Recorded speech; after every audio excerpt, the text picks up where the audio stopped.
อนันตานาคาทิบดีบารมีไพศาลผู้สูงส่งองค์ยศมันโสพันผ่องใสองค์ศรีสัตนาคมหามีเดโชพยาสีสุดโท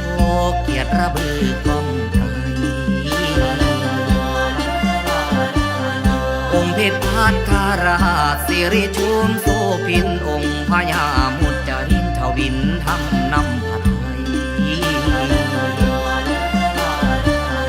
องค์นำแสนสิริจันทราปาบุญญาโยยิ่งองค์ผู้ชงประเสริฐสิ่งมิ่งแม้นจอมใจ